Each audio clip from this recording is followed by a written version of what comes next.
শপথ অনুষ্ঠান একদম শুরু হবে সব প্রস্তুতি নেওয়া হয়েছে। এখানে যাদের নাম আমরা দেখেছি বা নামগুলো আমরা পেয়েছি মন্ত্রী পরিষদের তালিকায়, তাদের অনেকে এসেছেন। তাদের মধ্যে একজন হাবিবুর রশিদ হাবিব আছেন, ঢাকা নয়ের সংসদ সদস্য। আমরা তার সাথে একটু কথা বলবো।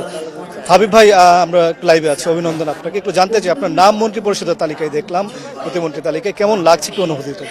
দেখুন, আমরা হাজার হাজার সহযোদ্ধাদের আত্মত্যাগ, জুলাইয়ের ছাত্র জনতার আত্মত্যাগ, শরীফ ওসমান হাদির আত্মত্যাগ, অনেক আত্মত্যাগের বিনিময়ে আমরা একটি বাংলাদেশ চেয়েছিলাম, গণতান্ত্রিক বাংলাদেশ, ভোটাধিকারের বাংলাদেশ।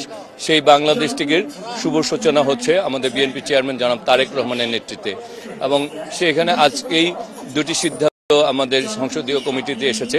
একটি হচ্ছে যে বিশেষ কোঠায় সংসদ সদস্যরা গাড়ি আনতে পারবে না এবং প্লট পাবে না।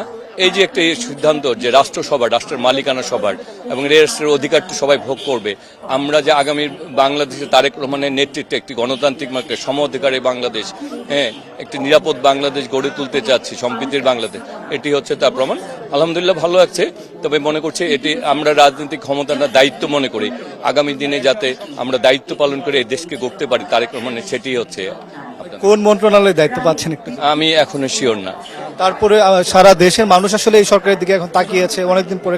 একটু ছোট্ট করে যদি বলেন যে আসলে মানুষের এক্সপেকটেশন গুলো আপনারা কিভাবে আসলে নেবেন? আমরা যে রাজনীতি করি, আমাদের কাজই হচ্ছে এই দেশকে নিয়ে, দেশের মানুষকে নিয়ে।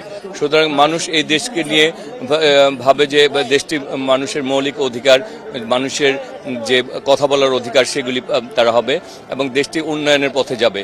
আমরা সেই মানুষের অধিকারগুলি বাস্তবায়ন করতে চাই।